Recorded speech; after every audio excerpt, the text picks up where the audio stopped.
All right, welcome everybody. It's the Wednesday, January 25th, 5:30 p.m. workshop. I'm going to do roll call. Carrie has a poor voice, so I'm going to just do roll call for the workshop. Councilor Cobb, you're muted, but I see you, so you're here. Thank you. Here. Thank you. Councilor Letts. Here. Councilor Ross. Present. Councilor Blum. Here. And Mayor Preet and I am here. All right, welcome everybody. We have an hour before the regular city council meeting, and we're going to start off with Lieutenant Davis and our Deschutes County Sheriff's Office update. Good evening. Hello. So in the last couple of weeks, you received the stats for December of 22, and then we also sent over kind of a compilation of stats from 2021 and 2022 for comparison purposes. So if you have any questions about that, I'd be happy to. I have a comment about it, if that's okay. Yes. You're noticeably busier. Yes. Okay. Yeah, we have about 300 more calls for service, like from dispatch that way, in 22 over 21, and then we had about 700 more self-initiated calls. So that's like business checks, traffic stops, community policing contacts. So about 1,000 calls up, with a mix more heavy on the self-initiated side. Okay. Yeah. Thank Do you. you think some of that is because you have better or more staffing? So To a degree, and then we've actually been getting some help from some of our West deputies as well. That a lot of them are doing a lot of the overnight security checks and stuff too, besides our city assisters deputies. In particular, there's a couple deputies that are really excelling at that and documenting it, which we were doing a lot of that before, but we're getting a little bit better at documenting it as well, and just actually checking out if we're at the high school or a business that we actually check out on the radio, and it gets documented that way. So yeah, and to a degree, more of the staffing that is a little more consistent. This last week we hosted our community academy, and I know there were 3 city councilors that were there. Appreciate it, and some city staff were there also. We had about 35 people on the first night, and we had just under 30 on the second night. And so we really thought for a wintertime type presentation that was pretty good attendance for sisters. You didn't have the dog on the second night. Yeah. That was why it was down. Yeah. I mean, If we had the dog on both nights, we probably would have been, if we would have, yeah. we would have had Yeah, I even was more gonna say, attendance. yeah. So yeah, we actually went about 30 to 40 minutes over each night because people were still just, I think, enjoying it and learning a lot and asking a lot of questions, really thoughtful questions. And so we did better than Lapine, so we're very proud of that. We had about double the attendance there, so we're happy. As far as the deputies go, we've been going through some training in the last couple of weeks. Deputy Westfall attended an adult threat assessment training that our office hosted in Bend, and we use that adult threat assessment meeting once a week throughout the county. It kind of is a combine of mental health, sheriff's office, law enforcement, and other entities in the community. When we identify people who have come into contact with law enforcement in some way, then there's kind of several heads put together about how to help that person, whether it's mental health issues or if they've got into legal issues, that type of thing. And so Deputy Westfall attended that training, so he'll be able to conduct some of those threat assessments and make referrals and train the rest of us on how we should be doing that. And he's also going to try to attend a juvenile threat assessment training coming up later in the year. And Deputy Mike Hudson is currently over at the police academy, and he is going through a radar lidar instructor course training class this week, which he will join Deputy Morris as our 2 certified instructors in the sheriff's office for radar and lidar. And so since we're doing a lot of that out here, we're kind of leading the way and bringing some of that training back to the rest of the agency. So that's all I have. Awesome. May I interject here? Yes, I was about to ask if anybody had any questions, so yes. No, I'm sorry, Mayor. So in my previous meeting that Carrie had nicely arranged with Lieutenant Davis and myself briefly, just so I could meet him, I had thought I was going to be able to offer some suggestions, but Carrie informed me that that's not the process, that the suggestions to any changes or differences in how reporting is done would be brought before the council. So my suggestion to Davis, Lieutenant Davis, and to the city council is to consider the idea of offering a summary of crimes. Currently, the report does not parse out crimes. It does parse out traffic violations, but doesn't parse out law-breaking crimes in and of themselves. And so we don't really have a percentage of actual crimes committed in Sisters. And I think that would be interesting information, especially going forward, to show the effectiveness of the lieutenant and his deputies, and to have Sisters have a good idea of the low percentage of actual crimes in Sisters. So I just wanted to offer that to the council. All right, thank you. Did you want to remark on that at all, or did you? I'll wait. Okay, no, that's fine. Does anybody else have any questions or comments? If you don't mind, I'd like to ask a little bit about the incident. Well, the word that I heard was hatchet, and so I guess it was a business break-in in the evening time right on Cascade. Great. Yeah. I understand that individual was from Bend. Is that correct? Yes. Have you had contact with that individual in Sisters before? No. Okay, I so think it was this- kind of an isolated incident then. Very much so. Okay, Yeah. well, that's good to know. Anybody else have any questions? Just be safe out there. Thank you. Okay. We appreciate it. Great. Well, I wanted to follow up on Oh. what Susan said, if that's okay. Oh, yeah, I that's wasn't fine. sure if we were going to No, circle yeah. back on that. Is there a way to easily report that? Because, you know, where is an incident cross the threshold into a crime? You Right. know, and is that easy to put on a spreadsheet?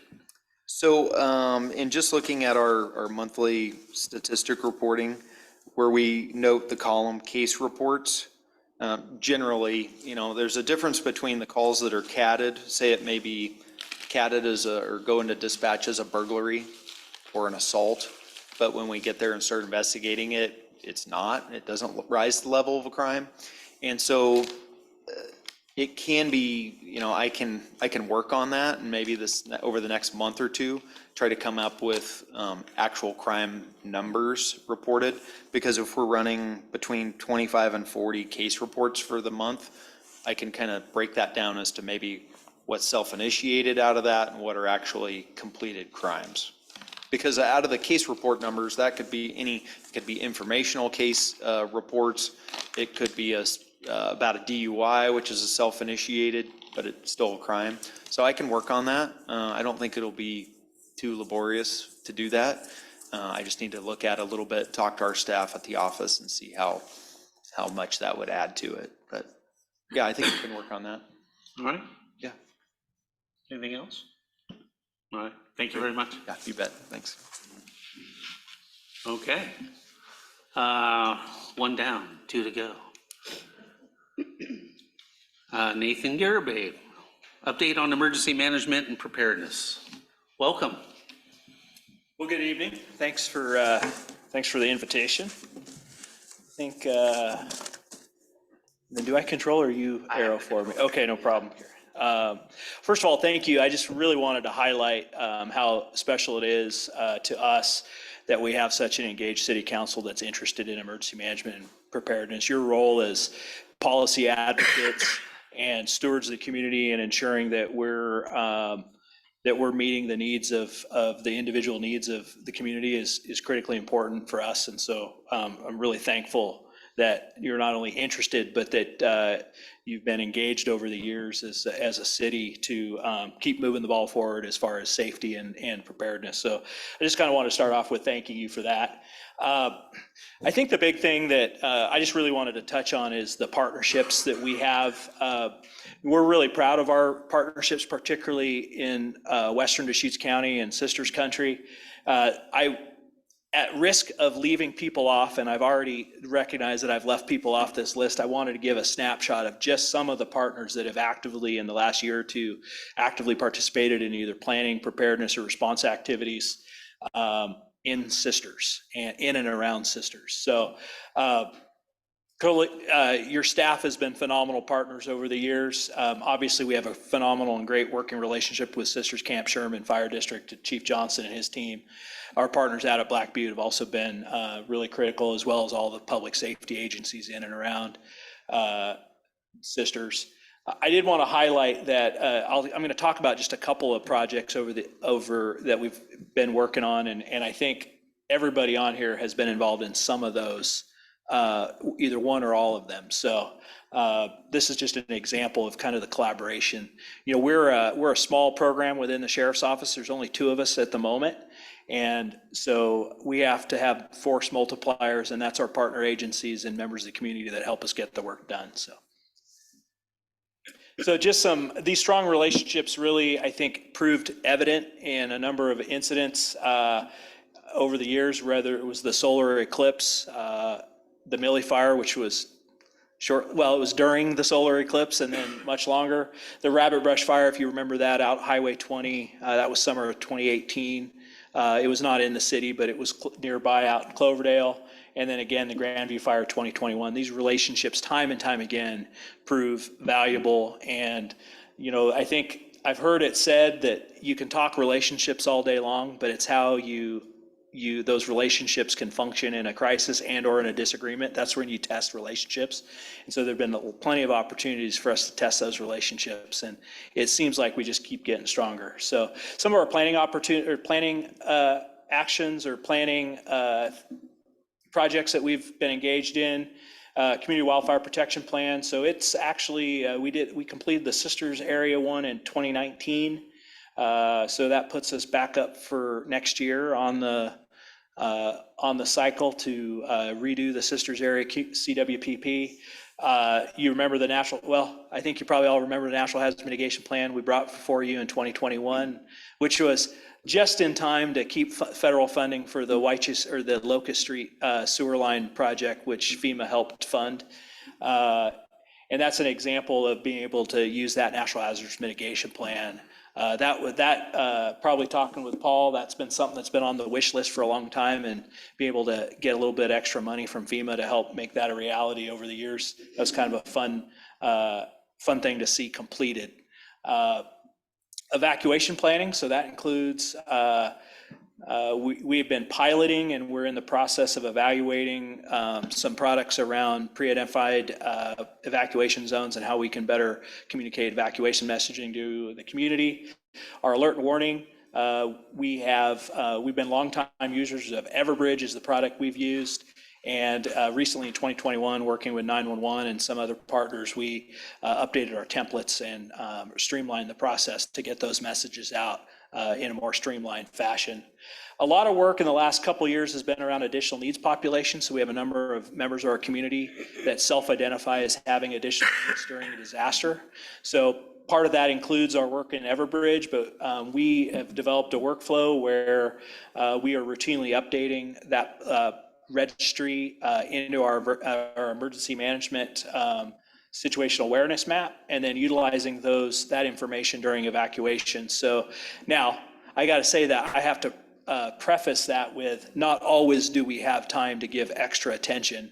So we always want people to have a plan in place. But during the Grandview fire, we were able to actually do special checks on those individuals, either calling them on the phone and making sure they were okay or that they were able to get out, or actually sending deputies to their homes to make sure that they were able to get out. In one case that I'm reminded of is, we called them on the phone. They said, "Oh, we're fine, we can get out." And then about a half hour later, they called back and like, "No, I think we'd like some extra help." So we were able to send a deputy by, and they were able to help the lady get her and her husband packed up and moving out. So we recognize that we're not always going to be able to help everybody, but we do, where possible, try to put some special emphasis on those that need us the most. And then some traffic management. Paul and his team and ODOT and the County Road Department They've collaborated with us on identifying some traffic control points as it relates to evacuation and route planning, and then some concepts around how you manage roundabouts and other things during evacuation. So we've got a great relationship with our public works agencies at the city, county, and state level. Here's just some examples. So on the left is actually a screenshot from the Sisters Area CWPP, and this was a map produced through our GIS products that the partners around the CWPP agreed on as primary, alternate, and emergency routes for evacuation or just transportation in general. So what you'll see is this is probably very similar to like snow and ice removal plans, where based on the prioritization of a route, it might get attention sooner than others. The concept here is, utilizing our main routes to be able to move traffic in and around disasters. So for example, in an evacuation scenario where we're evacuating Black Butte Ranch and the city of Sisters, we look for opportunities to at least build in capacity to divert some traffic around Sisters to not inundate Sisters, or potentially even send some traffic west if necessary. And so working with partners at ODOT, County Roads, and City of Sisters, I think we have some good concepts around how we can implement those in an emergency. Now, that being said, it takes time to get crews out there and get things set up, but we've at least thought through some of these processes. And then on the right is an example of one of the pre-identified evacuation zones. That's actually, so we have if you go to emergency info at Deschutes, let's see, Deschutes, sorry, I'm forgetting the website all of a sudden. I should put that on the on the slide, but we have a public map viewer that we can put emergency information on. And so we drive people to that public map so that they can see where a shelter is, where a temporary evacuation point is, where an animal shelter might be, and what areas are under what level of evacuation. So this is a screenshot. I did a test. I activated that through our mapping system, and this is all integrated with the same mapping system where the public doesn't see it, but we can see where maybe somebody with additional needs might be, and then we can see if they're in a level of evacuation.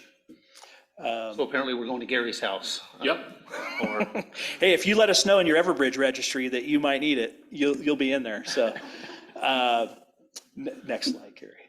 And then I just wanted to highlight around Deschutes Alert. So I've got some website or links at the end, but we have about 20 to 25% of our population is signed up for alerts and Deschutes Alerts, which is far surpasses. That's just the opt-ins. That is quite above average for the state. And our Everbridge rep, who covers the state of Oregon, has told us that that's a really phenomenal opt-in rate. We will, in May we did, hopefully you all are signed up, and in May you received a test message of May of 21. We plan on doing that again in May of 22. We plan on doing that again in May of 23. And really the point of that is make sure people are, their profile is up to date, and that they are spreading the word about Deschutes Alerts. And then we've been working with our partners just to make sure that our evacuation language is current and up to date. And for the most part, the state of Oregon has a consistent messaging around the level 1, 2, 3, or ready, set, go terminology. And so we're constantly updating that. The last 2 years, we updated our Spanish language, our alerts in Spanish for the Ready, Set, Go language, and that's been entered into our Everbridge system as an option. So, and then here's just some websites that I encourage you to check out. Our Sheriff's Office website has quite a bit of information on it around preparedness and emergency management. Feel free to peruse that. We have a lot of links to other sites as well as some products that we've developed in-house, including, I think it's about a 65-page preparedness handbook, which is actually due for update. ProjectWildfire.org and DeschutesAlerts.org, and then ORALERTS. So I put Oral Alert on there because essentially you can get to Deschutes alerts through Oral Alert. But if you have family members, friends in another county in Oregon, that Oral Alert site will take you to, and you just put in what county of residence you live in, it'll take you to the registration site for emergency alerts for that county. So I always want to spread that message and make people are aware of that. So be happy to answer any questions if you have. And So since Sue's here and taking copious notes, would it not be beneficial to again mention how someone signs up for the Deschutes alerts? So it could be in the article. That's another way to drive that 20 to 21%. Yeah, if you go to DeschutesAlerts.org, or if you go to, you can also link to it from our website, Deschutes County 911's website, or you can go to that Oral Alert, put in your county, it'll take you to the same landing page. And if you have a profile, it allows you to log in your profile and make sure it's current, up to date. It also allows you to create a profile. So we encourage people to do both. Either A, create one if they don't have one, but then at least annually is kind of part of your, I would say it's kind of like during Fire Free, you know, when we're doing the yard waste pickup, it's a great time to also, when you get done, go in the evening, good reminder to go in and check out your Deschutes Alerts profile, make sure it's current, up to date. So it all links from that website. You should have a username and a password. And if you run into trouble, you can call our office and we will help you. And in some cases, we actually even just do it for people if they don't have access to technology to get signed up. Okay. Thank you. Say I sign up. Do I have the option to sign up to receive my alerts by phone or by email? Yeah, you can actually receive them through 10 different contact paths. So home phone, cell phone, another cell phone, text, email, another email. So ODOT reader board. we're not quite there, but there is opportunities to collaborate there. So, but that's a great point. We actually used ODOT reader boards in 2020 during the Labor Day fires. When people were evacuating in the middle of the night, our West Patrol came out here and found people scattered all over Sisters in every parking lot. We routed them to the fairgrounds where we were setting up a temporary evacuation point. And one of the tools we used was reader boards, because people, you know, in the middle of the night get rousted out and they end up in Sisters. We wanted to get them to a place where we could care for them. But yeah, so you can use all those. You can also, there's a downloadable app that you can use and you get push notifications. Of course, right? You can get push notifications. The cool thing about the app is 35 out of 36 counties in Oregon use Everbridge. And so if you have your app on and you have that app as allowing to use your location, and you're in another jurisdiction that's doing emergency alerts, and they use a system within Everbridge, not all counties are quite there yet, but they can create what's called an incident zone. And the polygon we put on that map, actually, if your app is within that zone, even if you're not signed up and registered, Everbridge will go realize that you're there and is supposed to send you the alert. So What kind of, so I get an alert, what is it likely to say? So for evacuation, so I will tell you that two scenarios that we do most alerts. One of those is law enforcement activity. So example, sheriff's office is in a chase, person flees on foot and they're in a neighborhood. If we have time and the situation dictates, we can send out an alert through that system to warn people to stay inside, lock your doors, be on the lookout, something like that. The most common one, the one that we think of most regularly, is evacuation.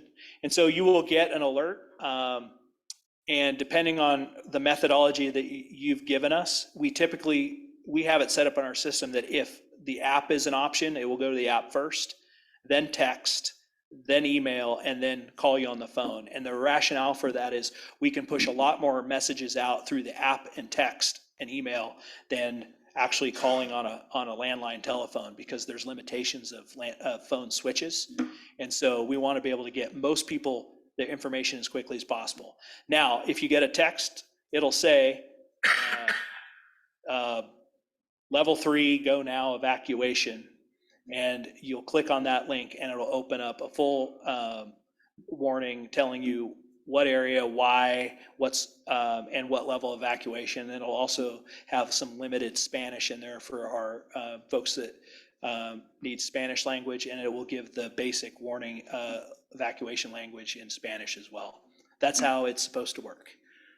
So now that being said, technology is technology, and we can't 100% rely on it, but we've had great success with it. Yeah.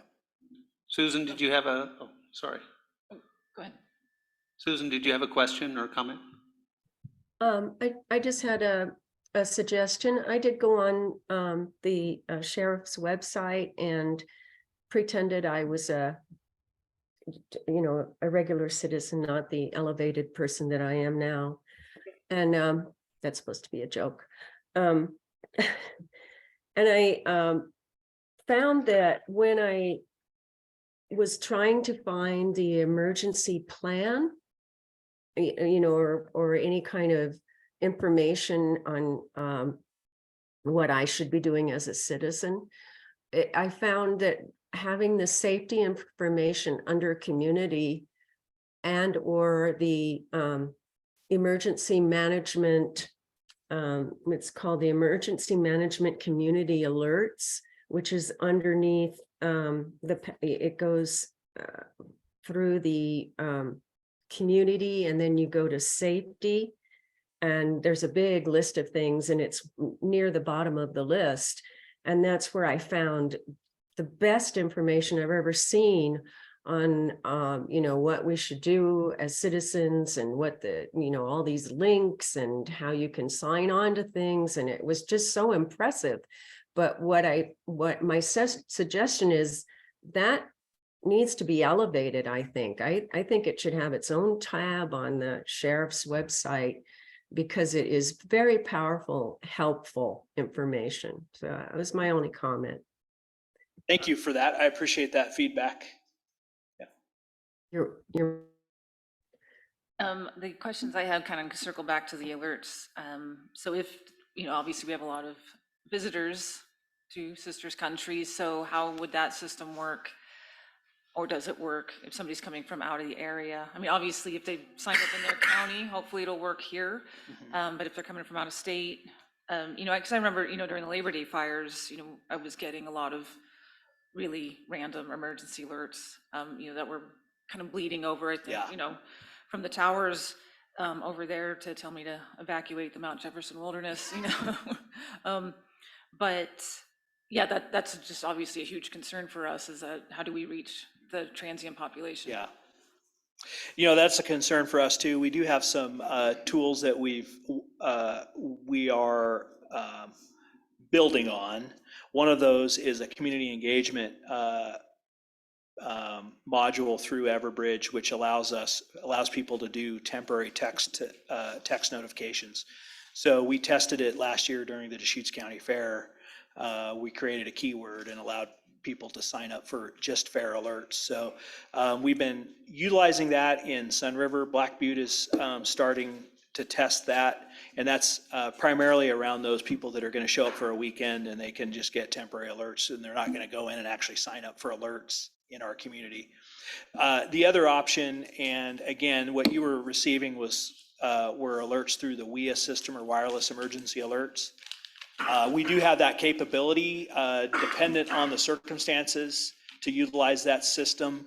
But it's a little bit like using a sledgehammer when you need to drive in a finish nail.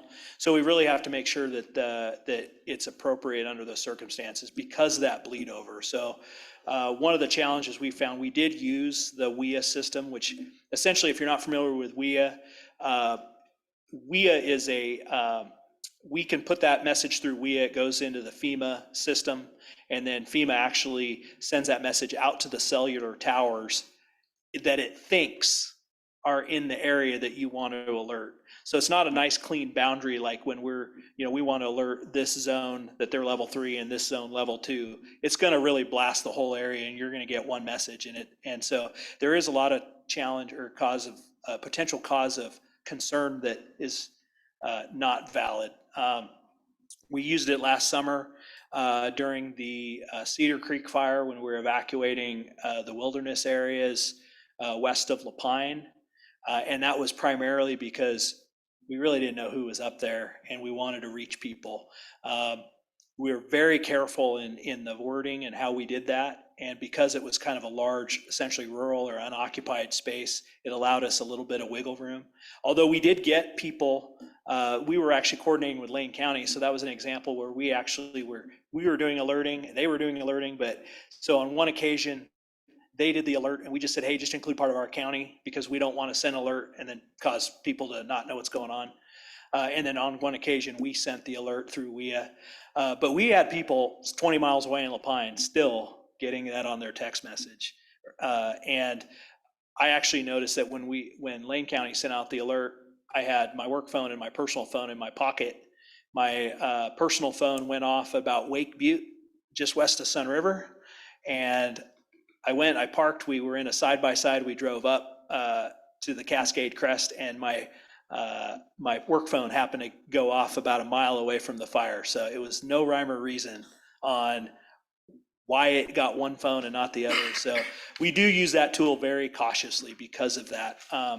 But we really are trying to push that information and again, working with partners like ODOT and road departments and public works to utilize reader boards and other things. The other thing we do is the sheriff's office has a pretty long history of pretty effective door-to-door notifications. So very seldom do we rely on just technology to get the word out. We can utilize things like PA addresses driving through town, knocking on doors, whether with our patrol staff or our search and rescue units. And it seems like about every year we utilize those resources to do those type of activities. So unfortunately, we've had practice, but those are kind of the analog, old-fashioned way of getting the word out. And one follow-up question, and this comes out, thank you for that, and this comes from the presentations from last week, which I forgot to thank publicly Lieutenant Davis for putting that together. That was super fascinating because I went the second night. When one of the detectives was talking about cell phones and how they know everything about us and the whole process of having to get warrants when we have criminal subjects and all that kind of fun, time-consuming stuff. But it made me think about time when I was working in EMS and we would have situations of like, a very emergent situation or a suicidal subject or something like that where you needed to be able to triangulate a location, something like that. And I was just curious if access to that has improved. And I'm talking about this was like 15, 20 years ago when, that was really hit or miss if you could get cell company to even answer your call or give you any information. And I was just curious if that has improved. Yeah, I think, and thanks for bearing with me. I know a lot of my answers are very, well, it's complex issues, Yeah. right? But as far as the cell phone data, yeah, it has gotten better. We routinely utilize that information in search and rescue, for non-criminal events, people in harm's way. What I would say is, though, there are limitations, and definitely I'm not a cell phone expert. There are pretty significant limitations. Oftentimes, somebody is in an area we think we should be able to, under an exigent situation, get their location, and for whatever reason, that cell phone is just not communicating adequate location data. And so oftentimes we don't get as narrowed down area as we would like. And quite possibly that might be somewhat related to why sometimes phones get those WIA messages when others don't too. So, but I would say we are routinely utilizing that, obviously with great respect to our community members' privacy, but we do routinely use that information to help locate people to effect search and rescue for. Yes, sir. Just a comment, while you were speaking, I downloaded the app that you recommended. I have now signed up fully, including my profile and all the other information. And I was done about 5 to 7 minutes ago. Wow. So it's not that hard to do, folks. Well done. Yeah, I also did it earlier today. It was very easy. Thank you. I did it through the app. Perfect. Which was much cleaner than the website. Yeah, You don't have to drill down as far. Yeah, thank you for doing that. And that actually, those messages come even faster through the app typically than even a text message. So Now we're up to 26%. yeah, awesome. Count. All right, anybody else? Thank you very much. Excellent presentation. Yeah, Thanks thank for you. being here, and Thank you. Appreciate we'll be in touch, obviously, right? I'm sure. Yeah, happy to help. Thanks. Yeah. Thank you. All right. 2 down. So it's, Last one. so it's not like in the movies where the police can just zoom in on anybody anywhere and race in and get the bad guy. Well, you didn't mention the drone that follows you Oh, around, has a okay. camera on you all the Yeah, time. we didn't even talk about drones. All you have to do is ask Google. They know where you're at. Yeah, Okay. on a more. Director serious- Woodford. Hello. Good evening. You got 5 minutes. No, we That's got, fine. no, we have can tailor 25 it. minutes. We're good. Yes. Yeah. Just letting you know. Well, good evening. I'm here to give you just an update on the affordable housing grant agreement between the city and Northwest Housing Alternatives. We've had a couple work sessions, and this would be the last one, we hope, before we bring it back to you guys for final approval on the 8th of February. So since the last time we talked to you guys, we had a sit-down meeting with staff and Northwest Housing Alternatives. Joining me tonight again is Clayton Crowhurst from Northwest Housing Development Manager. So we sat down and we kind of worked through some of the remaining issues, and that was really helpful. And also, as you know, in the intervening time, we've also secured the $500,000 from Deschutes County of the ARPA funds. So that was a big milestone as well. So I talking with Clayton yesterday, I think that we have the lion's share of the big picture items in general consensus. And it's just some fine tuning here and there that the attorneys will be kind of going back and forth on a little bit. But, including the timing of the disbursement of the funds towards the end of the project. That's always been something that since we are on the hook for these funds, we have to pay them back if the project does not happen. We want to make sure those funds aren't dispersed until we know we have a project. So it's tied to occupancy. We're still talking about some. And Clayton can address this about just wanting, still wanting a little bit of flexibility at the end. They totally think that they can, meet those deadlines by a mile, but, since they're contingent upon other agencies giving them funding, it's always somewhat a little bit out of their hands. But because of the agreement we have with the county and the $500,000, there's a hard stop at the end of that which is December 31st, 2026. So, still have a good amount of time between now and then to get a project done, but that is that. We've come to a conclusion on the definition of what an income qualified person is.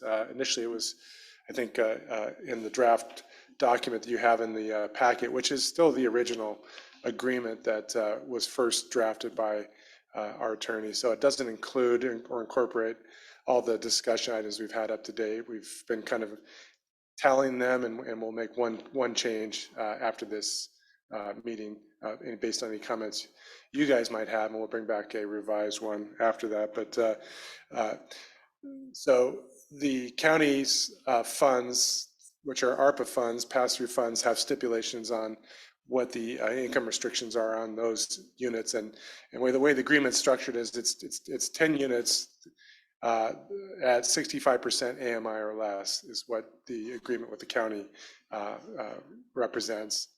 Some of the funding sources that NHA is going after might have restrictions to 60% or less.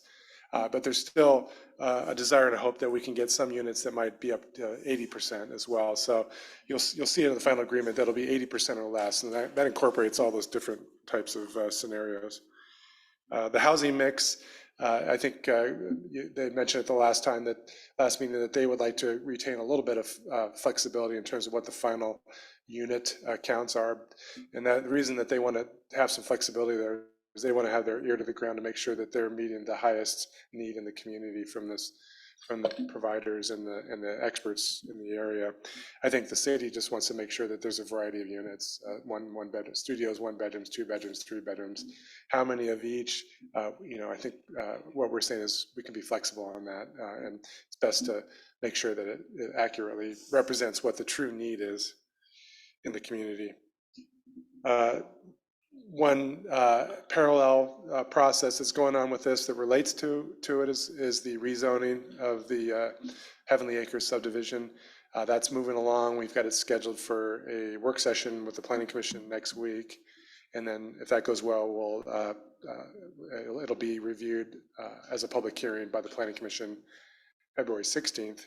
If that goes well, then we're looking at March, potentially April, for council review, both first in a work session and then followed by a public hearing.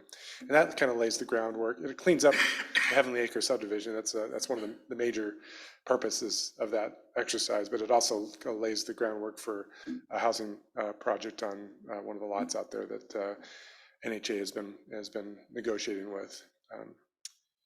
So I know Clayton, I think you had some things you wanted to say. Okay, so I don't know if you want to hear from him first or ask questions of. No, you probably stay there and ask questions if anybody has any on what you spoke about. I have a question. Is that county rule on 65% AMI, did that come to them with the ARPA funds? It wasn't their rule. That's correct. Okay. It's an ARPA requirement. A pass-through requirement. Yes. Susan, I'm sorry. Yes, no, it's okay. So Scott, is there clarity on what the AMI is? The amount? Well, it's the way it's going to be drafted is that it's going to be 80% AMI or less, but it's going to be, it could potentially be a combination of different AMIs. The 60% or less is, and Clayton can certainly address this better than I can, is a requirement of certain funding sources that they're seeking. The 65% or less was the requirement of the county through the ARPA funds. And then the 80% is I guess, is a hope that potentially several of those units could meet a little bit higher AMI, but that's to be determined. Well, what I'm asking, I'm sorry, I didn't make myself clear. I'm asking what is the average median income that we're basing the 80% from, or the 60 or the 65? Do you have that number, kind of that latest number? Yeah. Well, because I did some research and I know that there's a HUD AMI I want the for specific. this area, but I'd really like to know what we're talking about so that we have an idea of what is affordable. Yeah, it's referenced in here. I think there's a specific index. I can't remember the name of it that Yeah, I think I saw. nationally recognized, right? It's usually, I think they go off the HUD AMI HUD. region, and that will change. The project is still we're probably 2 years away from project finish. I'm thinking, I don't know, maybe further. So that certainly is going to change as things change, but I think it's the HUD index as well. yes, that's my understanding. What the actual number is right now, I don't know off the top of my head. Maybe Clayton can figure it out in a few minutes as he's. Well, for Deschutes is 97,700 for average medium income. Is that a family of 4? That sounds a little high for an individual. Well, she said Yeah. average. That's the average medium. That's the AMI for Deschutes. So, yeah. So what we're saying though is that's going to change anyway. So we're not using this when these come up for market. We won't know what that is until 2 or 3 years down the road. So that'll be where we can base everything off the percentages, and if I'm correct, the average of all the units have to be under 65 for the ARPA funds to qualify. Is that correct? Just 10. 10, oh, excuse me, that's right, Yeah. 10. Yeah. But other than that, we're just using the percentages for now, and we'll know what those numbers are a little down the road. We can get close using this year's number, And obviously. it depends on the family size. For one person, it's one thing. For a family of 2 or 4, it's higher, obviously.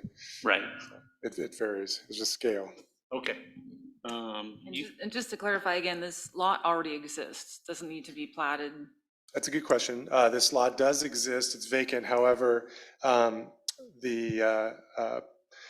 what the negotiation has been so far is that there would need to be a partition because the owner doesn't want to sell, wants to retain a portion of it for their uses. Well, we don't know what that size is yet because it hasn't been done and it hasn't been fully what- negotiated, correct? What's the size been? They've talked in an acre and a half. Okay, Because it's about a 3-acre lot, if I'm Yeah. looking at the right one here, okay. This is the Well House Church, actually the vacant parcel that they own. I have another question. The negotiations are still continuing between the applicant and the property owner, so it's not a done deal. And And this will be a purchase, an outright purchase by your organization, okay. yeah, you want to come up and? Come on up. Yeah. Sure, yeah. I feel like we're getting good at this, you know? Yeah.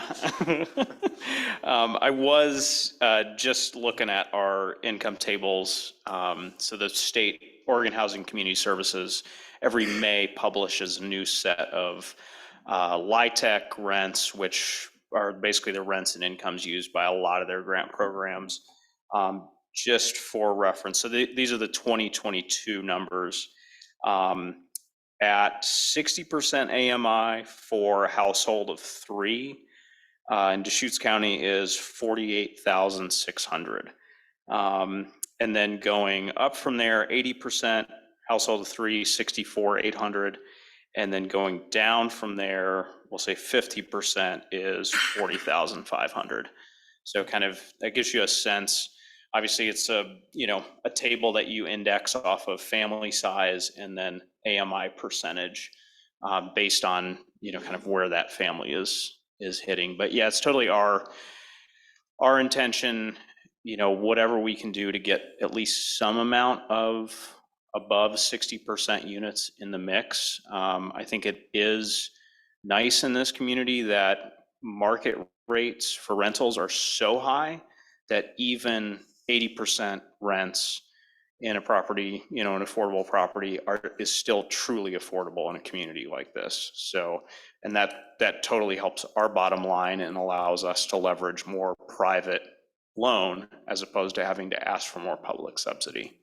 So I hope that kind of clarified a few of the AMI questions. Susan, did you have another question? Yeah, yes, that did help clarify. Thank you, Clayton.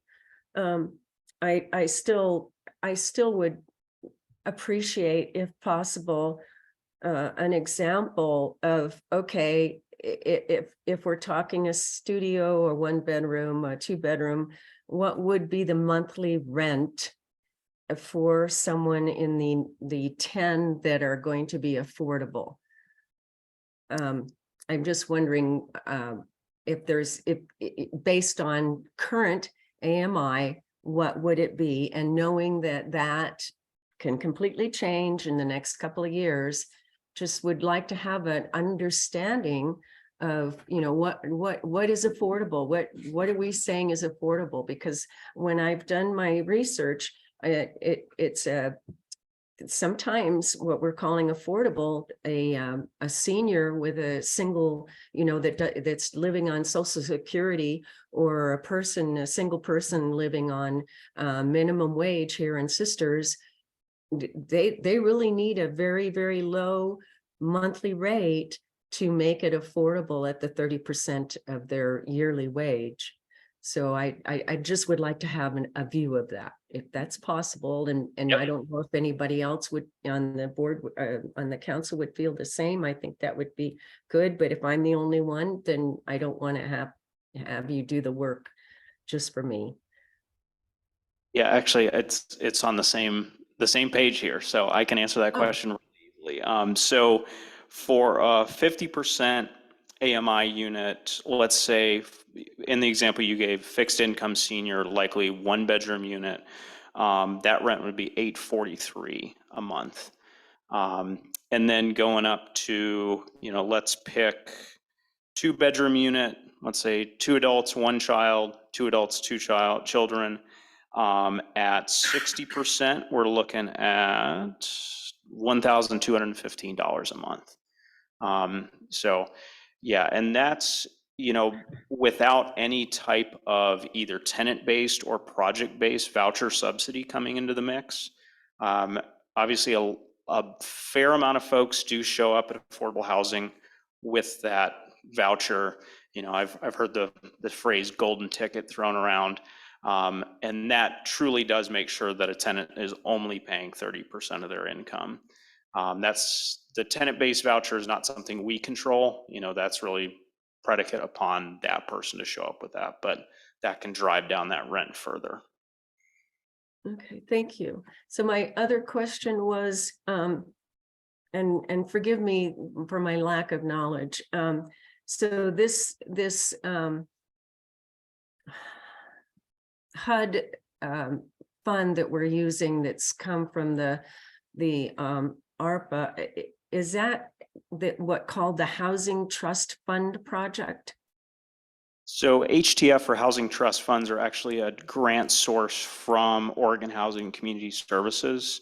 Okay, So it's a state syndicated separate thing. funding source. So not related to federal ARPA funds. Thank you. Okay, anybody else?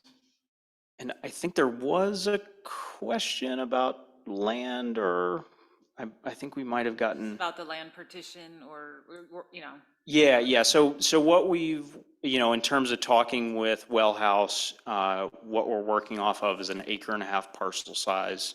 And then, definitely thinking about how we can be creative about sharing parking, flexing into and out of each other's parking lots at certain times, so we can really look at maximizing the amount of actual housing units that we're building on that lot, because obviously that's, it's a tight, like an 1.5 acres is a tight site, and we like to get, if we can get it close to or above 50 units, that's our desire. That just makes it easier from a staffing and operating expense perspective.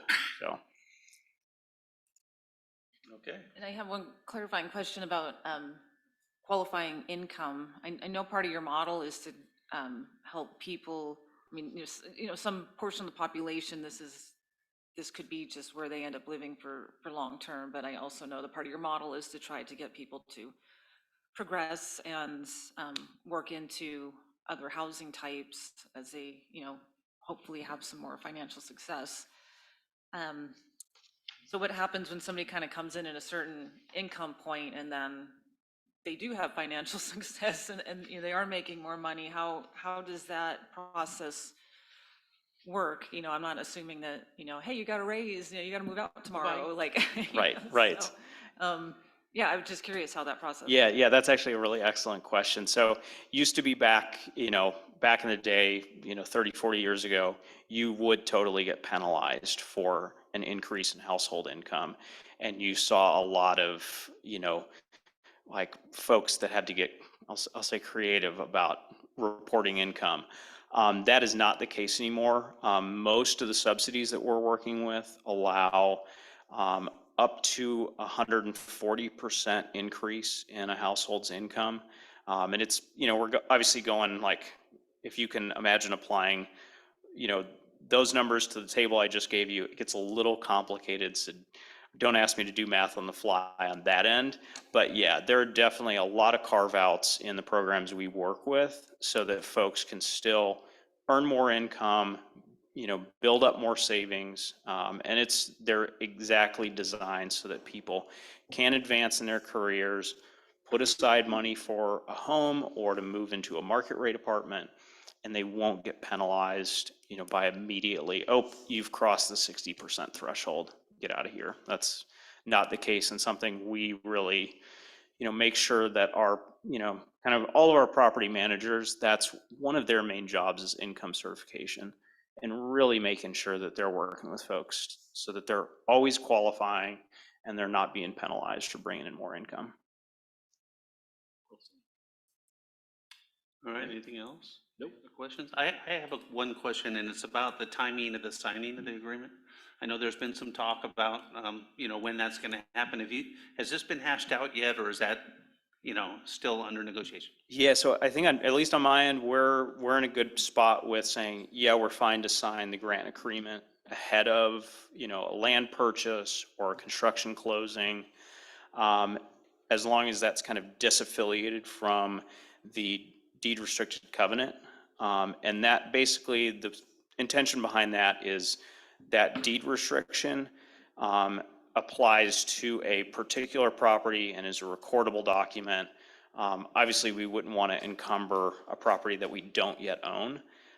And so having the grant agreement being really specific about these are the funds for, affordable housing, and having that focus towards, that's encumbering us as an organization and is committing, us to deliver on, these things before we can receive the funds. So on our end, yeah, that's totally fine to sign ahead of, construction closing or a land purchase.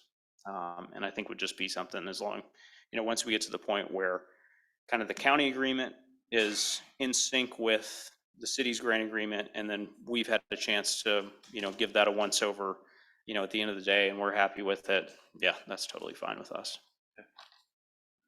Is there anything that can speed up this process that, I don't know, we can do, or community or other funding sources? I mean, or is this are we kind of locked into kind of a relatively reasonable timeline at this point? I think y'all, I mean, I don't say this at all, like, definitely take this seriously. Like, y'all are doing so much to advance affordable housing in your community right now. There are very few other cities that have moved as fast or are willing to stick their necks out there in terms of real cash in the barrel head, and what y'all are doing right now. So as far as I'm concerned, y'all are doing everything you can at the moment. And for us being able to, I think, go under contract on a piece of land is going to be really, that's our big marching order coming up in the next couple of months. And then from there, we would go out to the state for funding. And I think because of the work that y'all have done up to now, when we do go out to the state for funding, we're able to go to them and say, we have a committed jurisdiction here. And then also attached with that funding is a deadline because they are ARPA funds. And so that allows us to then make a compelling narrative to the state to say, hey, we need to be funded now because these funds, not tomorrow, but at some point in the near future, they do go away. So we need to get this moving. So yeah, I think at this point, I definitely won't be afraid to advise on if there are other items that we feel like we get help with. But yeah, at this point, y'all are doing everything you can, and it's, really appreciated on my end. All right, thank you. He used the phrase punch above our weight in front of the Board of County Commissioners more than once, so just wanted to point that out for the record. Just the sister's way. It's the way. I think I said that too, so. Any last questions? All right, so do we need a official head nod to keep going, or? I think we can, move forward. By virtue of the comments, sounds like it's moved forward and Yep. as proposed. I think so. Okay. Thank you so much. All right, thank you. All right, I'm going to close this workshop. We're going to take a 5-minute break until 6:37. It's, did we just make a decision there? No, we just, I closed the meeting already, but we told them to keep going to draft the agreement. All right, I'd like to call to order the Wednesday, January 25th, 2023, 6:30 p.m. City Council regular meeting. Please join me in the Pledge of Allegiance.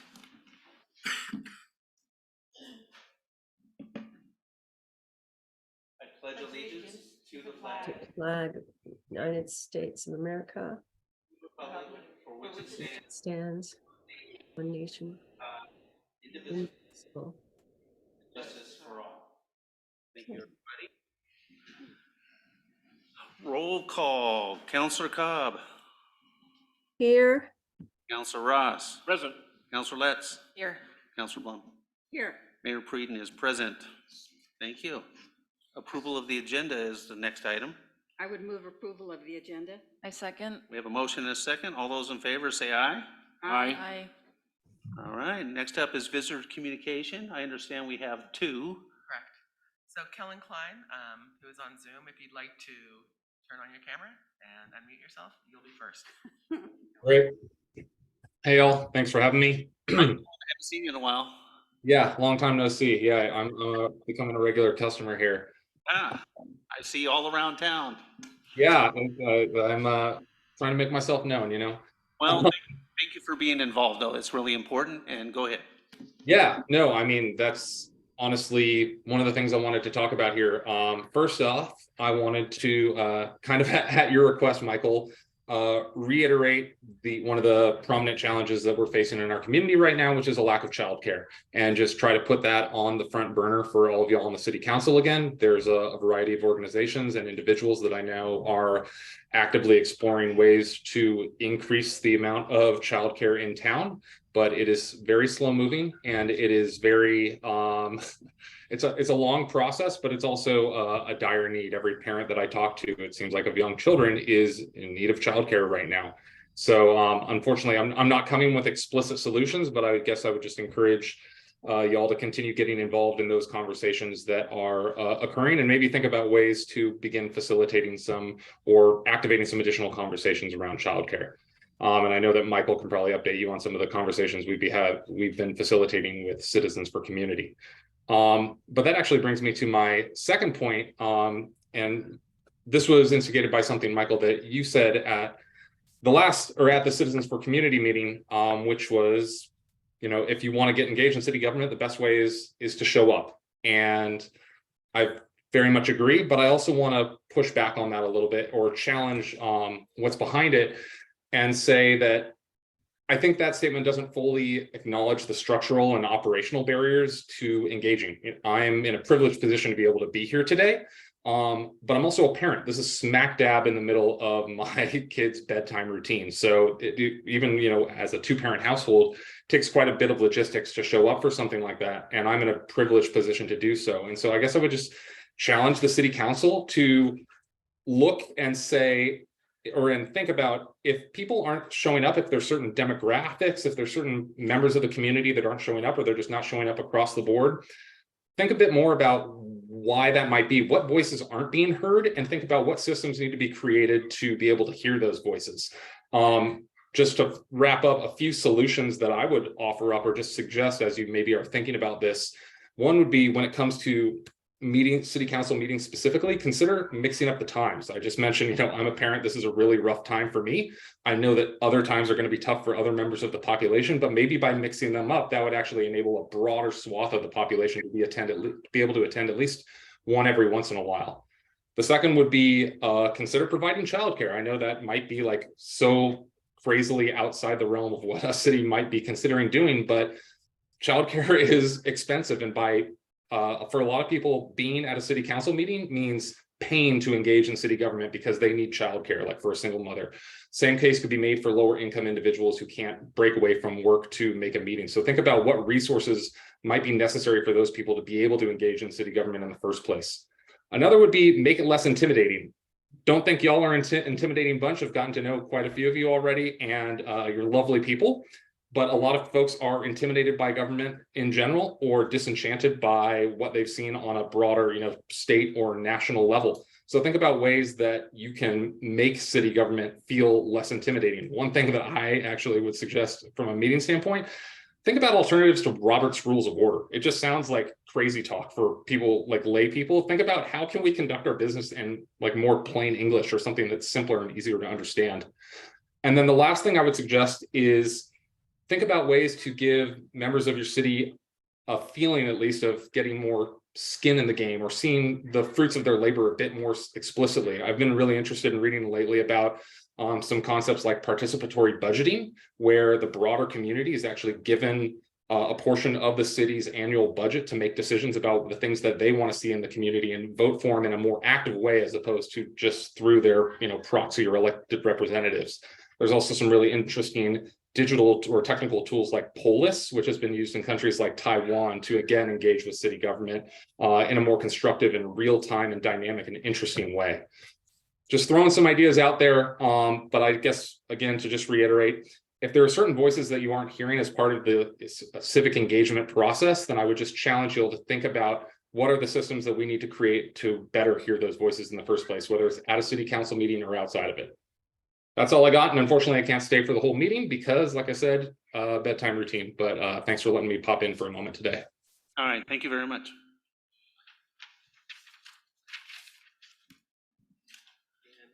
And Michael. Disenchanted is comment, and person that was talking here, the ping that you hear on a telephone, but you can't get the direct location. That happened with a lady missing in Shoveling Park. Heard her parents talk about it. On and on. He's probably sitting here because 2 weeks ago, this day, I called 911 and tried to get the system, the Deschutes County Sheriff Department, to let me see a psychiatrist. He already heard the story, so I have to begin this for 3 minutes. Asking a question while defining the situation was printed in your local paper about a homeless person. A very close paraphrase is, how did he, it's sometimes a she, morph into a shell of a person living in the streets? End of paraphrase quotation. I cannot read this restricted from discernment and ask, who of you are the ones, far and few between these days, who do not live in a shell? From my own experience and perception, your society lives in a grotesquely spoiled shell, void of any real conscience. Yes, you can have what you call intelligence, can be actively involved, have talent, be creative, have morals, and have compassion, yummy, yummy, and have goodwill toward others, etc. This in itself does not mean you don't live in a shell, when in fact the above can truly help thicken it. Except for rare exceptions out there, your police and sheriff deputies do. City and county and state and federal counselors, congresspeople, senators, and their administrators do. Newsprint and editors do, and on and on. And your therapist, psychologist, psychiatrist, and your mental health department does. And of these people, and some of these people know it. Doesn't matter. They meaning you,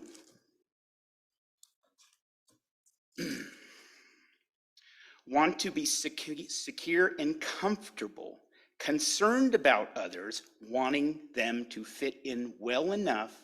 Hey, that's just a poet, a writer, a musician, an artist, an athlete, a thinker, a feeler, a philosopher, a spiritualist, a mystic, a comedian, a sage, or whatever, for there's millions of ways to do well in this society, wanting them to fit in well enough without needing to think of them as product, that you do not get too deeply scratched in your bubble, or even better said, in your shell. And when a person is in a dire or horrifying situation, and one or many are projecting or accepting what is being projected onto them, in this case the homeless person, when it's what it's what they themselves truly are and can create, it's my duty to respond. And when this happens in a place like Sisters, Oregon, your icing being far above average thickness for the cake, and in this case, the proper metaphor for it is accurate, the thickness of your corrupted, privileged personal shells shared in a larger one. Actually, it's more than my duty not to join in. Actually, I simply can't, even if I try, nor have a good day, particularly when doing something like reading the newspaper. Thank you, Michael. All right, next up is the consent agenda. According to Robert's rules, we need a motion. I move we approve the consent agenda. I'll second that. We have a motion and a second. All those in favor, please say aye. Aye. Aye. Thank you. All right. Cell tower lease is in effect. Council business is looking a little thin, so let's just move on to other business. The first item is discuss potential changes to the 2023 City Council meeting schedule. You want me to lead that, or you got it? I will try. Okay. I will leave it mostly up for your discussion. This is a process that we take usually about this time of year to look at the calendar and see where we might need to change meeting dates and where you might want a recess. I think I laid it out in the staff report, and then I will answer questions and or let you guys discuss what you'd like to do. Okay. So I'll go down the list of the changes or cancellations to consider. The second meeting in November on the 22nd is the day before Thanksgiving. The meeting could be moved to November 29th. Just for Susan's benefit, because you're our new counselor last year, that's exactly what we did. Yeah. Right? And we actually had the meeting. Yeah, we ended up with a special meeting on the 29th, I believe, last year, or the 30th. But it actually worked out well because we've always struggled with big gaps between the November meeting, the first November meeting, and then the first December meeting. So it seems like a good compromise, and it worked well last year to have it in the fifth week. And a lot of times we're taking on a lot of projects that are new for that fiscal year, and that's kind of the time frame some of them end up being voted on. So I would say, And I would add to that, with a new city manager really kind of hitting stride, one would hope, at that time of the year, sooner possibly, but I mean, with the project starting to move forward, I think we're gonna want that meeting. yeah. So is everybody okay with that? Just head nods around? Okay, Susan's a head nod. Do you have any more comments on that one? Can we go one at a time like that? Yeah, that would be great. Thank you. Okay.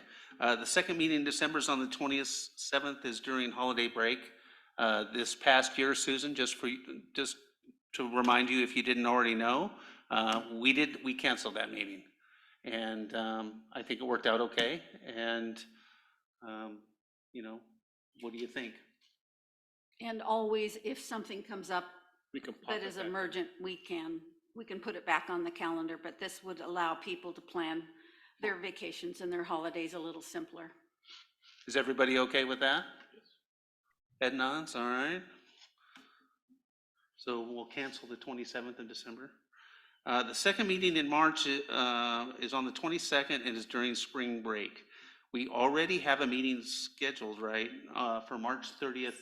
So the March 30th meeting would be the last meeting of the final week of the city manager recruitment. So we know we have to have at least a very short meeting, if Yeah. not anything, with the thought process that if anything that wasn't a large substance, there wouldn't be a workshop necessarily.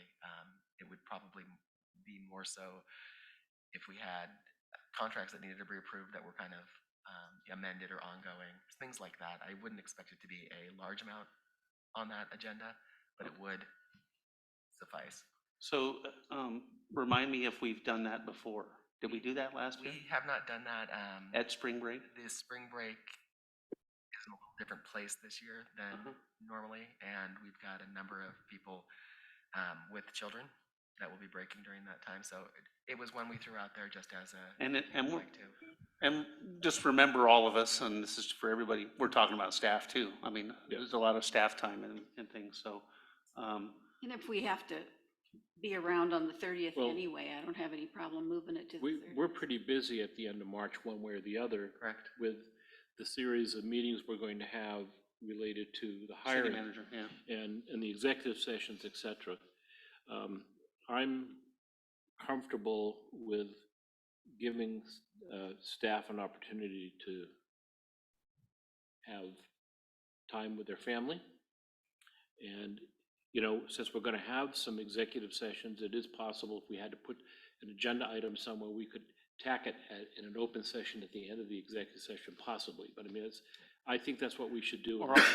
Or on the 30th. I mean, if we're having a meeting on the 30th. We could. I am flying out on April the 1st, so as soon as the meeting's on 30th, as soon as we make a decision, if we do, I'm leaving town. Because That makes it sound like we're going to make a hugely terrible Yeah, I decision. know. No, because when we originally set our trip up, just so you know, that's when we thought that spring break was the last week for the town, and so that's why I'm so tightly scheduled. Well, Too late to okay. change it. And I did want to remind everybody, there's at least 2 counselors on here that have children. Yes. So, thank you. Well, I'm okay with taking the 22nd off as well. Jennifer? Yes, I think, based on especially the affordable housing projects we're working on, I feel like I want to make sure that we have something in place that next week, which we do, because I feel like we are going to see something. Yeah. Probably in that time frame, and I wouldn't want that to be dragged out for weeks. And am I correct in assuming that if we had to have a short public meeting related to something like that, it could be tacked into the same varied window as an executive session, either before or after? It Or does could, it does would, that get yes, complicated? yeah, we tend to keep them very separate.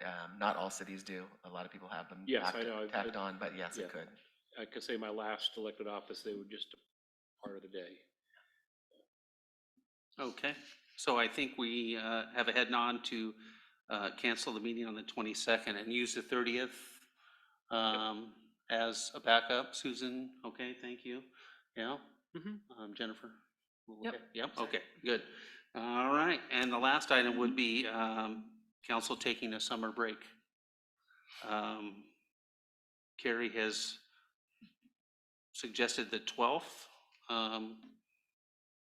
So our only meeting that month would be on the 26th. Correct, which is what we have done the last 2 years, I believe. And so that gives, I'd rather take the 26th off, but that's just me. Is there any particular reason why you suggested the 14th instead, or the 12th instead of the 26th? Just curious. I don't have any time in there.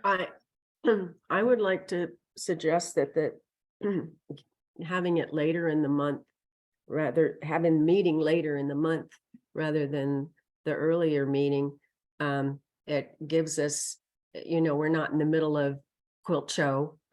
We're not, there's not traffic jams and stuff. So just a thought. Okay. I really have no strong feelings as to which date is better. I will be making a trip to Maine to handle family business in July and August. So, I would, if we have a meeting on the 12th, or the 26th, I'd probably be Zooming in. But we did that last year when I had to be back east, or the year before, I can't remember when. So, Yeah. And if I'm going anywhere, I could Zoom as well. I say, just pick it, and then when we get to April, then well, we'll some be people able to maybe make tell a travel whether plan. this is going to be an issue or it's not going to be an issue. I mean, I think a few years back, we didn't even take one at all, but maybe not. We've done it a couple years. When I first was here, we did not. I think Yeah. it was instigated on and off, depending upon. I'm okay. I'm not saying I that don't care one way or the other. the 12th. Yeah, I- yeah, go ahead. Oh, I was just going to say I would prefer to cancel the 26th over the 12th. I would too. I just think it's a, Fine. Closer to the 4th of July. no, it's further, well, it's away. further away from 4th of July. I just think that late July and early August is, traditionally, at least in my family, that's the time we usually take off for a while. Well, And like I it's said, kind of sixes, because Yep. no matter what we do, there's going to be a 3-week gap. Yeah, there is. However, I'm okay with the calendar, right? 26th as well. I think you have a valid point that people tend to take that late July, early August timeframe to do family things. The weather tends to be good. It's not too hot in the mountains, but the mosquitoes have died down a little bit, maybe only. I don't want to ruin everybody's summer, but school starts in August. So by that time, it's like you better take that trip Yeah. kind of then, because school starts in Yeah. late August for a lot of people. So what you're saying, the 26th? Well, I'd like to take the 26th off. Is everybody okay with that? I'm okay with it.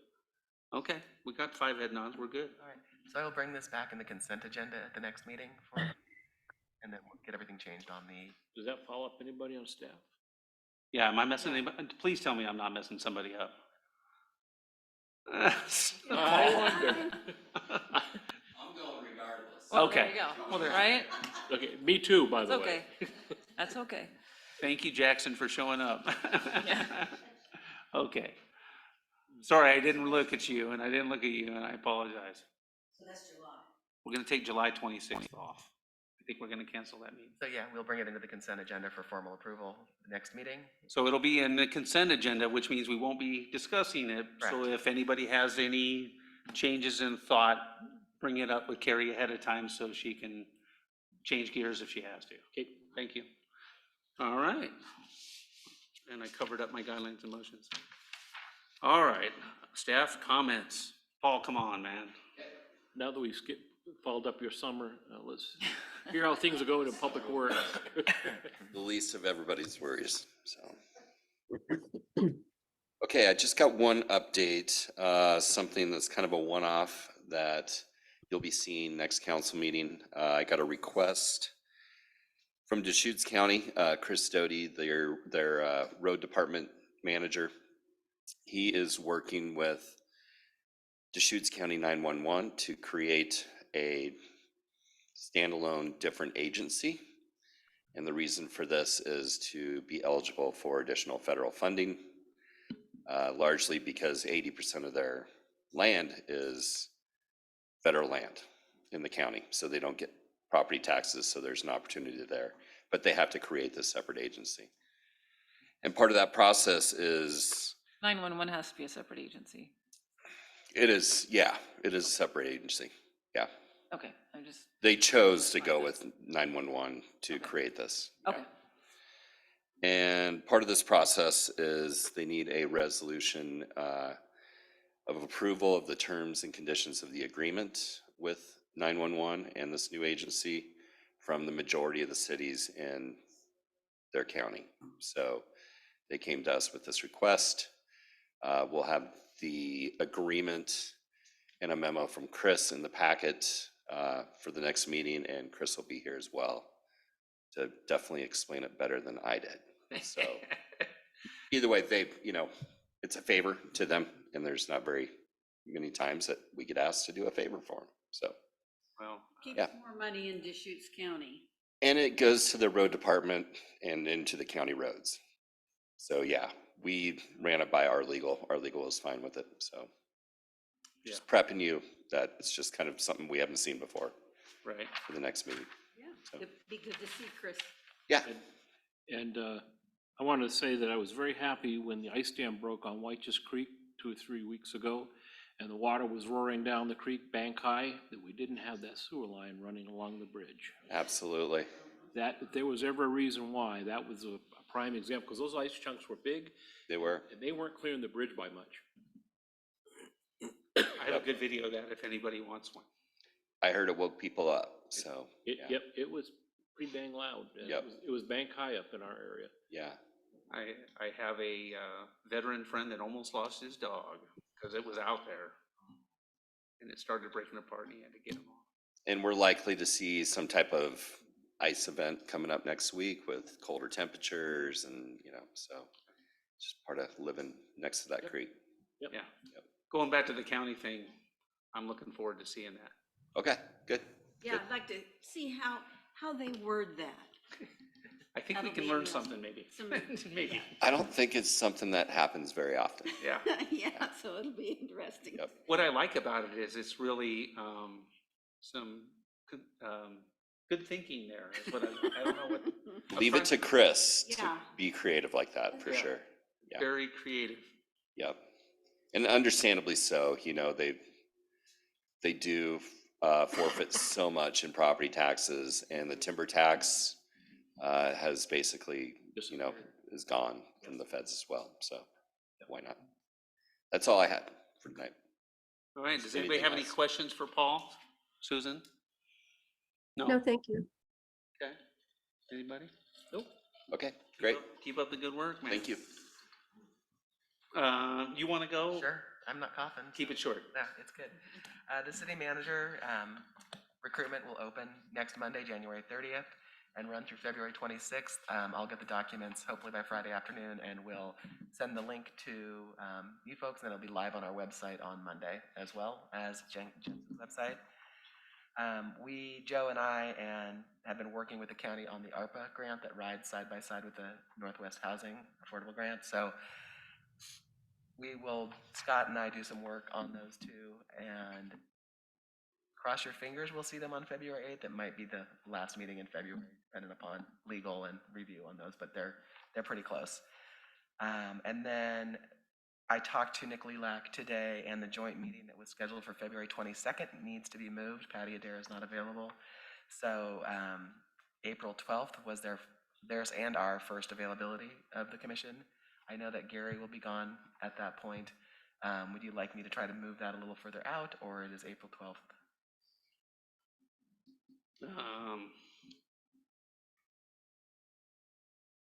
What do you think, Gary? I'm struggling. When was the last joint meeting? It's I didn't make Wow. It's been a while. We It's did been a because they while. canceled on us, and we were supposed to do. I guess that, I don't think I wanted to go longer, to be honest. pardon? I don't really want it to go longer if it doesn't have to be. Well, I'm a little concerned that some of the issues that might come up related to the campground, I'm not here for. I don't know if that's, yeah. I understand.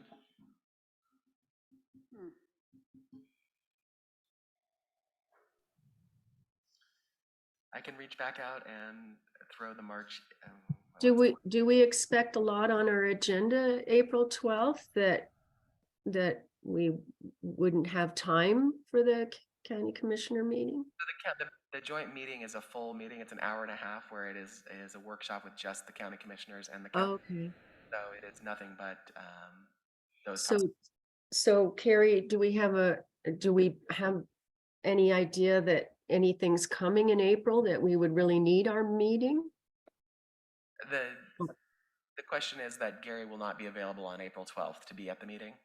Counselor Roth. Oh, With the That's- commissioners, and I'll be in Iceland, so it'll make Zooming a little difficult. yeah. I can reach out, and I think we looked, the March 8th workshop, I think, was the zoning for Heavenly Acres. But that was one of the reasons that I didn't choose that workshop. But I think talking with Director Woodford, we may be able to move that a bit. Would you prefer the March 8th if they can do that? I could do March 8th. I'd prefer, I don't want to push it either. That's my struggle. I hear what you're saying, Mayor. But I also haven't had a chance to meet in a joint meeting with the county commissioners, all three of them.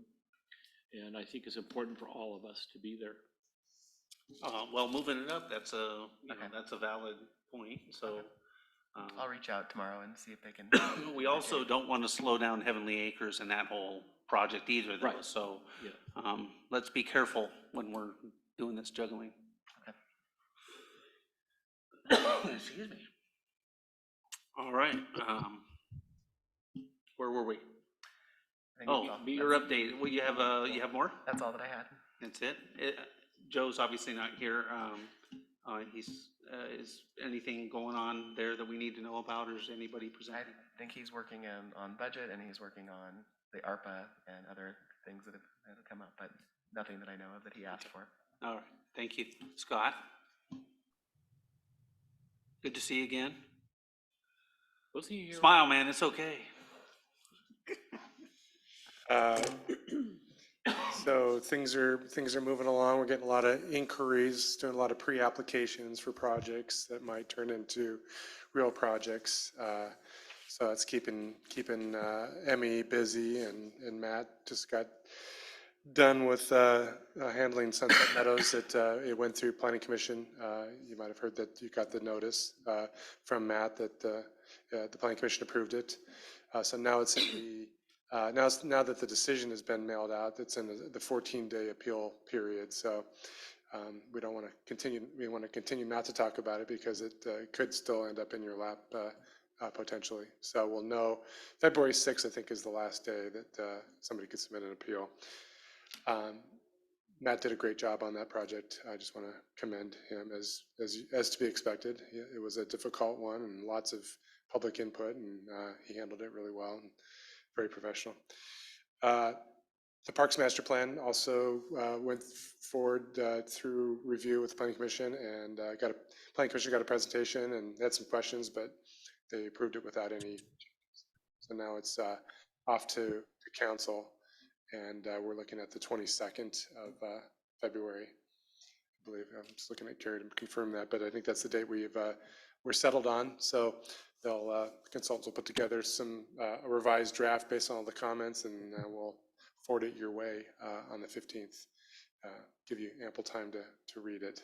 It's a big document, but you guys have had some updates along the way, so hopefully it's not too new for you. Space Age is submitted an application for a new gas station at the corner. They actually submitted I think it was early last year, and it's just been in limbo for a while, but they've resubmitted information and plan to go forward with the review. And we'll just be working with trying to put some finishing touches on the efficiency measures in terms of kind of revising the urban growth boundaries efficiency report and our BLI to kind of, after all the efficiency measures and all the things that we contemplated, what effect that has on the need for land or for our housing needs. And so we'll kind of get some of that kind of teed up for the council goal discussion, so that we can kind of check in with the council to see if what direction you guys would like to go in relative to that.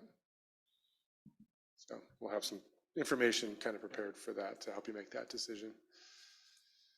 I can see that you're our key presenter today. Yeah.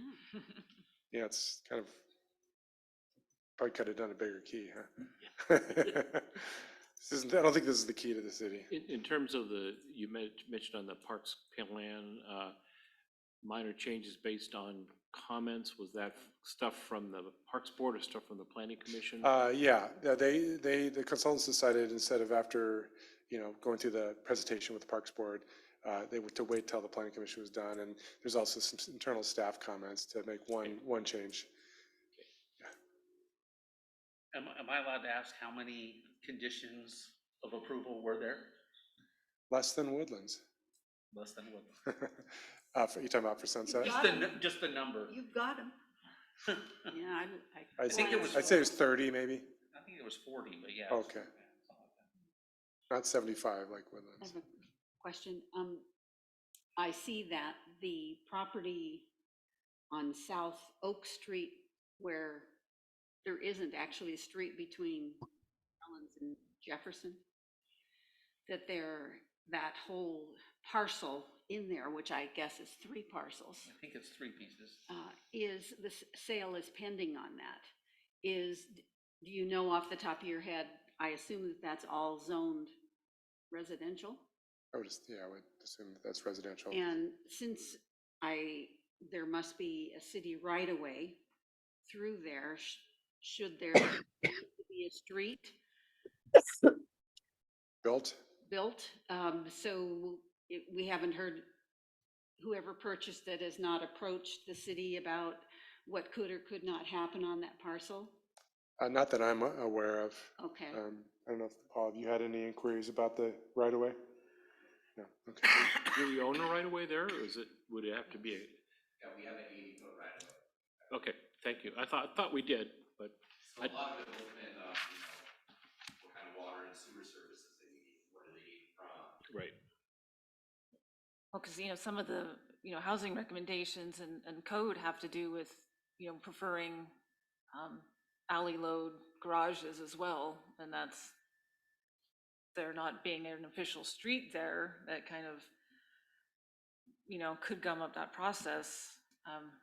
And those 2 lots are originally platted you know, you can speak to this better, but that is that little chunk of town where they have the really old, small lots. I mean, they're technically 2 lots right now, but you know, when you look at the tax map, they are those original, very skinny. I think there's 9 in total. Is when I was being nosy and looking at it as well. So, because that's what I do. When you were So, investigating. Yes, I was Investigating. researching. I was doing Right. my own research. There you go. Good girl. Yeah, interesting. You'll be. Yeah. A big space, big empty space right now compared to everything else, so. Could be a pool or a park. Does the city have, power to impose on the owner to have a road there where the right of way is? It's, Well, they have to have access, proper access. So if they have access to a right of way, I think that we can, if they want access, they would have to improve it to city standards. Is kind of how we would look at that.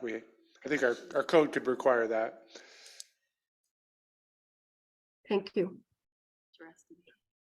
all right, any other go ahead. Well, since we're being slightly nosy, gossipy, have you heard of anybody? I mean, the property, you know, kitty corner from us, you know, basically adjacent to the roundabout has gone pending as well. Have you heard of anyone inquiring about that? Had an inquiry about, I'd say 3-4 months ago, but haven't heard anything since then. Okay. So, That's the Oliver Lemon lot? I'm sorry? Yeah. Is that the Oliver Lemons lot? Yes. Okay. All right, anything else? No other gossip? I have a question, but I don't think I can answer it because we might have something come before us on appeal, so Okay. I'll have to hold it. Okay. Has to do with fire safe. Firewise. All right, thank you. Thank you. Appreciate it. All right, staff comments. You want to go first? I'm not staff. I mean, Council comments? council business, sorry. Nope, I don't have anything to report. Quiet on my neck of the woods. Okay, Susan? I enjoyed the presentation by the sheriff and our lieutenant and his deputies. I wished I could have joined the second one with the sheriff, but it was really good. It was very interesting. I wish more people had been there. We always do. We out-attended Lapine, though. Let's make sure everybody. Take our victories where we get them. That's right. Okay, anything else? Yeah, I was wondering if Harry had sent off a video that I had someone had sent to me showing how some councils have solved part of the communication problem. And I don't know if you all had a chance to watch that video, but I thought it was rather creative way of telling the public about a major land use project in their town and answering all the questions that they had. Did any of you have a chance to watch it? I don't. Yeah, I watched it. I thought it was very creative and very enjoyable. I tried to ponder a question that we have that we could have answered in such a fashion and what it would take to do it. And as far as the capabilities and somebody writing the script and somebody doing the videotaping and somebody getting it out and doing things like that, it's something worth considering, because we do need to work on how to get our message out. That's continually one of our goals, is how best to get the message out. And the gentleman who spoke earlier tonight, once again, says, well, you have to meet us part way. It's because it is difficult, and we talk in archaic language, and so I've always felt that that's unfortunate. So I think we should consider talking, maybe in the goal setting meetings. I think that maybe that's a spot for it where we can really talk about what works and what we have time to do, and what the best direction to go is. So that, I appreciate you sending that out, Susan. Thank you. I think Mayor Preden, you would have enjoyed it because it was the mayor that did the bulk of the talking, and he reminded me of you, but Oh, well. anyway, thank you. Thank you. No, thank you. Yeah. I'm gonna take it as a compliment. Yeah. Okay. Gary? It was. Thank you. I was gonna take it that way anyway, so it didn't really have to be, but no. What you got? No? Not a thing. Not a I've been out thing. of town and just got back. Okay. I hope your back's better, Jennifer. Me too. I guess I did all the meetings last few weeks.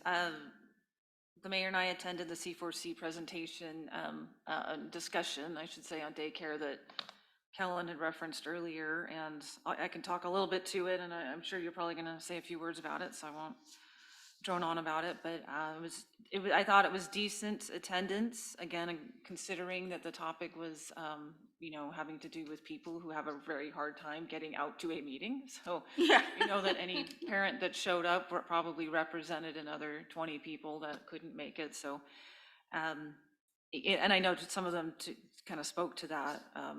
I think a couple parents had told me that, yeah, they had like a group of like 9 or 10 of them, and they were the only 2 that could make it to represent them. So, so hopefully there's a little bit of a force multiplier there, but it was good. Even the panelists, the networking going on in between the panelists was fascinating to watch. So nothing was solved, but connections were made, and really, really useful, I think, good information was shared. But interesting, one of the panelists was, he's trying to spearhead something in the community. He's new in Sisters, has younger kids, and but he works for a large firm in Bend, and his story resonated with me, because this has always been kind of relegated to like almost a women's issue, and unfortunately that comes with all the baggage of kind of getting swept under the rug because of that. But he was saying, as somebody in a C-suite in a large organization, and they lost 2 employees probably in that 6-figure range, because they could not find daycare. And it wasn't they couldn't afford daycare, they could not find daycare. And he was looking at it as, well, look, it's going to take me $30,000 to $50,000 to go recruit somebody to replace them. Why don't I and other companies similar to us use that money, pull it together, and put that towards some sort of daycare facility, something like that. So I thought that was a really interesting angle on the issue. Being and the business community is very well aware of the problem, but even at that level, permeating a whole community, to a negative. So just wanted to share that story. I'm sure I'll have more to say about that.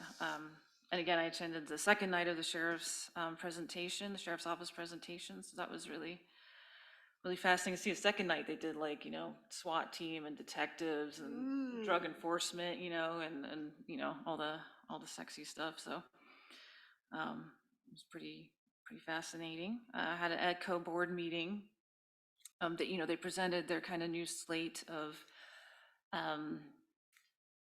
their strategic, plan for the next year or 2. Especially this kind of the new version. They took a 60-page document and put it into 2 pages, which I think everybody appreciated. So I personally was a little disappointed because it was kind of mostly the things you would expect from an organization like EDCO, and on these issues that are eating all of our lunches is housing and daycare, and they will say it over and over again. and they recognize it and they're sincere, but they did not kind of prioritize that and put that in their strategic plan. Or it was kind of lumped in with other things. And so that frustrated me a little bit because those are issues that nobody owns. So that just means we all need to lean in a lot harder. And I shared that with Eric, afterwards, and I think he definitely understood where I was coming from, but, as a city, we need every partner we can get, and they're very influential. So, yeah, and then I had a meeting with the district ranger, Ian Reed, yesterday, and I know I forwarded to the council. He had one specific request for council. It's just that he was curious if we wanted to have him come before council and talk to anything specific, any topics that are hot topics, no pun intended, with wildfire and all that. But so yeah, so I know that we can get our feedback back to Carrie and she can get back to him on that. So, but yeah, he said that he was working hard on trying to get that another community meeting, hopefully that week before spring break, for the whole community as well. He did one last year and that was really well attended and had lots of, people from all of his departments get to talk about things in depth. So he said he was still planning on doing that this year as well. So that's all I got. Okay. I'll just follow up with the C4C meeting about childcare.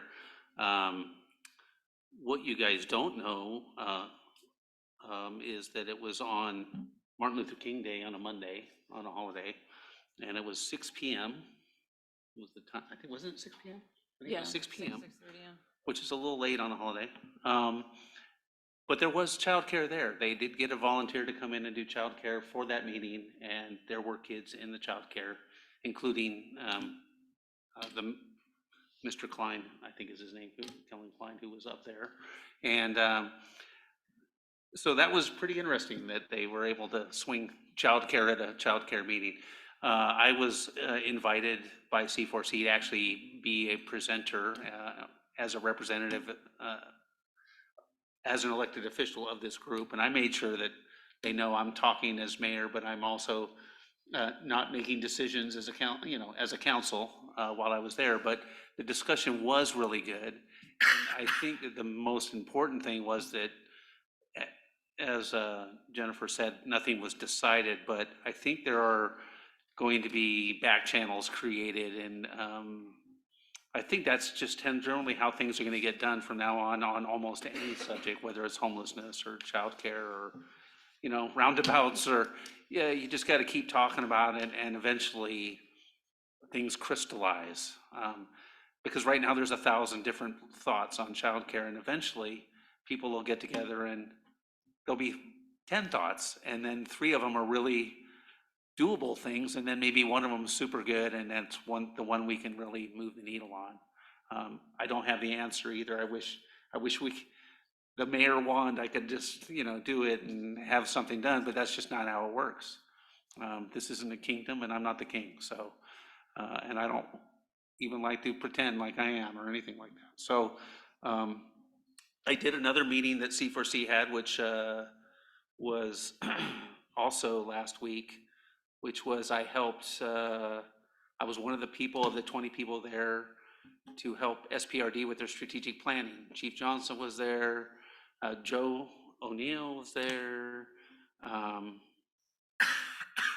Superintendent was there, and Kellen Klein was there. He was there for that too, and thank God he's a new guy and he's out there mixing it up. He wants to get things done, and I think that's great. I think that the strategic plan for SPRD is going to be better because of their community outreach, and so I think that C4C did a great job kind of running that meeting, and I think that the suggestions that were given by the group will likely be taken to heart there at SPRD, and I think they're going to be better off for it. So I'm glad that they kind of cast a wide net from community leaders to parents and everything in between. So that was cool. Today was gosh, I forget what it's called now, but it was at the Capitol, Show Up Day, whatever it's called. City Day, yeah, because Coco was down there. And because I had a meeting here, I didn't feel it was good to go out of town. I didn't know if I'd make it back in time, so I didn't attend, but there were Coco representatives there. Doug Riggs was obviously there, our lobbyist, and I'm sure that he made good connections. And I kind of wrote an email and apologized to Doug for not going there today, and he goes, I'd rather have you go a different time anyway, because as chair of Coco, you can, if we do it on a day that's not so crazy with everybody from all over the state there at the same time, he said, I could get better access More anyway. impact, So, yeah. so I'm like, okay, well, that made me feel better. I appreciate it. So I'll obviously go down there at some point in the spring, in the middle of the session. The legislature has brought forth over 3,000 bills, if I'm not mistaken. One of the reasons is because there's 40% of them are new, and they all want to get their feet wet. So everybody's suggesting everything under the moon. We got a list from a legislative bill list from Coco. It's 7 pages. There's about 40 bills that they're looking at. We have, mild support for some of them, and the rest of them, we're just kind of waiting to figure out what they're going to look like. And not many of them look that promising to me. It seems like, in a lot of ways, it feels like the legislature is doing a lot of meddling and not a lot of problem solving, but we'll see how it goes. When I have a better list for you, I will definitely share that with everybody and send it to everybody on council. And that's kind of about it. Thanks for everybody's hard work, and we're all doing big stuff and little things too, and see you in 2 weeks. Adjourned.